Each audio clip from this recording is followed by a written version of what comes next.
ناظرین کرام، آج میرے معاشرے کے اندر نکاح کے عمل کو کتنا پیچیدہ بنا دیا اور کتنا مشکل بنا دیا، یقیناً یہ صورتحال میرے اور آپ کے سامنے ہے کہ آج ہمارے معاشرے کے اندر حتیٰ کہ رشتے ہو جاتے ہیں، رشتے ہونے کے باوجود بھی لڑکی کو یا لڑکے کو اس لیے چھوڑ دیا جاتا ہے کہ انہوں نے ہماری فلاں بات نہیں مانی، ہم نے کہا ہمیں فلاں چیز چاہیے، لڑکی کو فلاں چیز اچھی لگتی ہے، اس کی یہ فلاں پسند ہے، اس کو فلاں سونے کے چوڑیاں پسند ہیں، سونے کے کڑے پسند ہیں، اس کو انگوٹھی پسند ہے، اس کو بالیاں پسند ہیں، اس کو فلاں نہ جانے کیا کیا، بس انہوں نے ہماری بات نہیں مانی، اس کو فلاں دوپٹہ پسند تھا انہوں نے لے کر نہیں دیا، اس کو فلاں چیز پسند تھی، شیروانی تھی، اور نہ جانے آج اس پر جو ہے رشتے چھوڑے جا رہے ہیں، رشتے بننے کے باوجود بھی رشتوں کو چھوڑے جا رہے ہیں۔ تو کس وجہ سے؟ یہ دنیاوی چند چیزوں کے عوض۔ ناظرین کرام، اس سے پہلے پروگرام کے اندر میں نے شادی کورس میں اس بات کا بھی ذکر کیا تھا کہ اللہ کے نبی صلی اللہ علیہ وسلم نے تین چیزیں بیان فرمائی اور فرمایا چوتھی چیز جو ہے وہ دین ہے، اگر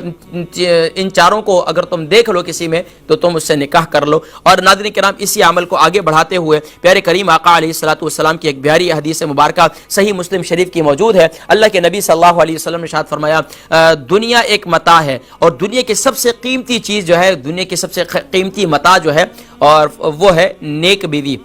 گویا کہ اللہ تعالیٰ جسے نیک بیوی عطا کرے وہ سمجھے کہ مجھے دنیا کی بہت بڑی نعمت مل گئی۔ اور پیارے کریم آقا علیہ الصلوۃ والسلام نے حدیث مبارکہ ارشاد فرمائی، انما الاعمال بالنیات وانما لامرئ ما نوى فمن كانت هجرته الى الله ورسوله فهجرته الى الله ورسوله۔ اس میں پوری آگے حدیث مبارکہ ہے، یعنی کہ فرمایا کہ اعمال کا دار و مدار جو ہے وہ نیت پر ہے۔ جس نیت میں مال ہوگا تو آپ دیکھیں گے کہ جھگڑے کھڑے ہوں گے۔ ظاہری بات ہے جس کی نیت میں شادی کرتے ہوئے مال ہوگا کہ بھئی یار مجھے مال مل جائے، لڑکے کی یہ نیت ہے کہ میں لڑکی سے شادی کر رہا ہوں کہ بہت مال و دولت والے،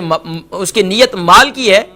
تو وہاں جھگڑے کھڑے ہونے ہیں۔ اور یہاں تک کہ فرمایا کہ اگر کسی کے نیت میں حسن ہوگا تو حسن کو دیکھیں گے تو ظاہری بات ہے وہاں بھی ایک دن حسن ختم ہو جائے گا، اور جب ظاہری بات ہے سرخی پاؤڈر میک اپ یہ لٹرم پٹرم جو ہے جب اتر جاتا ہے تو پھر تو اصل چہرے سامنے آتے ہیں نا۔ تو فرمایا کہ یہ پھر بھی جھگڑے جو ہیں وہ جھگڑے کھڑے ہوں گے۔ اور یہاں تک کہ ذکر ہے کہ جب ظاہری باتیں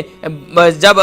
دین کو مقصد بنایا جائے گا تو دین کی بدولت اللہ تبارک و تعالی سبحان اللہ اس کی بیوی کو، اس کا ظاہری بات ہے بیوی نیک ہوگی تو اس کے اندر خوف خدا ہوگا، خاوند کی تابعداری ہوگی، اور یقیناً سب سے بڑی بات خوف خدا ہوگا تو اس کی برکت سے اللہ تبارک و تعالی اسے پرسکون زندگی نصیب فرمائیں گے۔